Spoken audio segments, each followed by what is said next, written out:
Hi there. Thank you for joining us for Decameron in the time of coronavirus. If you haven't already checked out our intro video from the director of the University of Minnesota's Center for Medieval Studies, we've got a link down below. This project is a collaboration organized by the Center for Medieval Studies, the Center for Early Modern History, and the Consortium for the Study of the Pre-Modern World. If you have a story that you would like to share, feel free to get in touch with us and we'd be happy to get you signed up. You can send us an email at cmedst@umn.edu.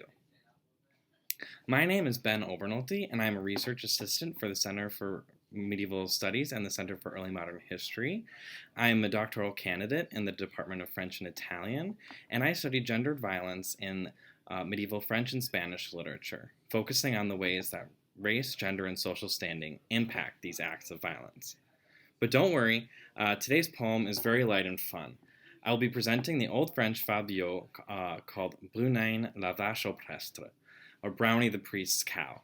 The poem itself is pretty short, about 70 lines, so after I introduce it a bit, I'll read some in the Old French, and then I'll read the whole thing in English, and I'll provide some discussion questions at the end. First, let me provide a little background. When we hear Fabliaux, we think fable, which isn't totally off, but there are a couple distinctions between the two. First, there aren't any animals, or the animals don't talk, and there isn't any, we don't really see magic. In fact, defining the genre has been pretty difficult. The most famous definitions that we have come from Joseph Bédier, Contes arrière en vers, are humorous tales written in verse, and from Jean Richner, De bonnes histoires à servir après le repas, good stories that are dished out after dinner. The genre is filled with trickery and ruses between characters of all walks of life. The best part by far is the twist at the end where everything falls into place for the trickster. They can get very violent and raunchy, so they're not totally appropriate for younger audiences, but if you do want to check out more, I would suggest Nathaniel Dubin's translation, who did a wonderful job. And that, if you just search the Fabliaux, it'll come up. It's got a purple cover. It's great. But don't worry. For this poem, Brownie and the Priest's Cow, it's totally appropriate for all ages. It's a 12th century poem. It's written by Jean Baudel, who lived up until like 1205, we think, when he died in a leper colony near Arras, France, which is really far north, not too far from Belgium. He's one of the few authors that we have, and what's really interesting is he wrote across a wider range of genres.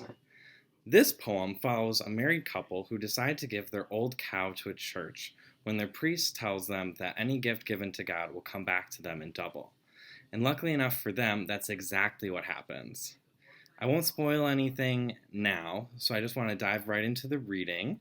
I'll start with some Old French to give you a taste of the original, and then I'll read through the whole thing in English, and finally, I have a couple discussion questions to get the ball rolling.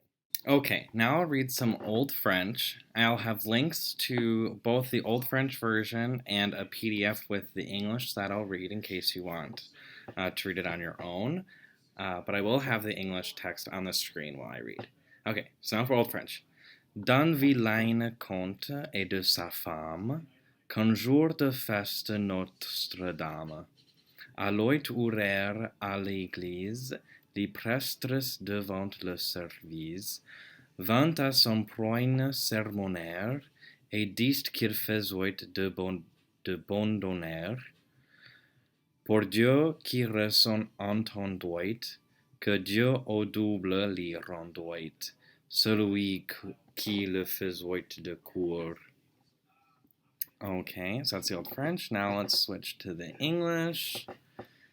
Brownie the Priest's Cow by Jean Baudel. A peasant and his wife one day went to the village church to pray, to celebrate Our Lady's feast.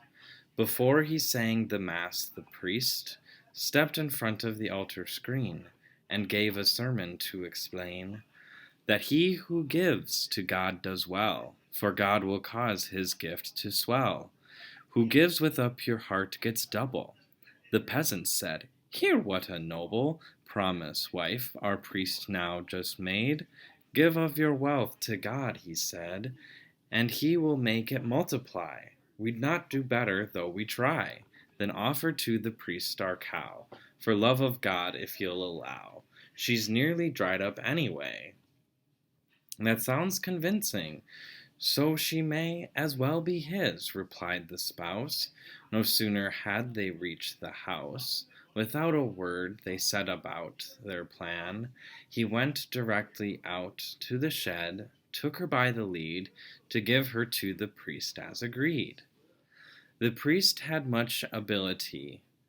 Father, in all humility, for love of God I give you Blair. He handed her into his care, swearing he had no other wealth.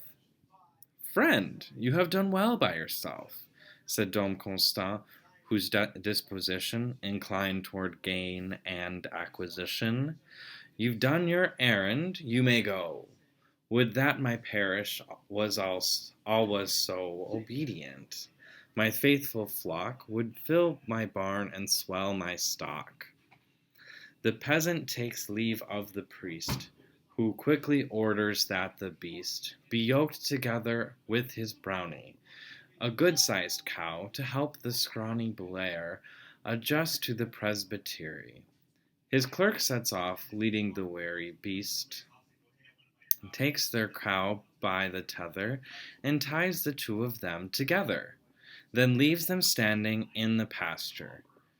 The cow that belongs to the pastor, wanting to graze, lowers her head, but Blair won't let her browse. Instead, she starts to tug and pulls so hard on the rope.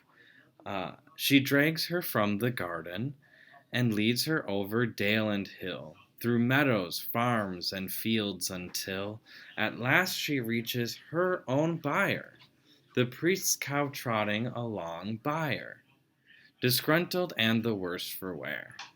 The peasant looks and sees them there. His heart's about to overflow. Now, wife, he says, we truly know that God's adept dealing double.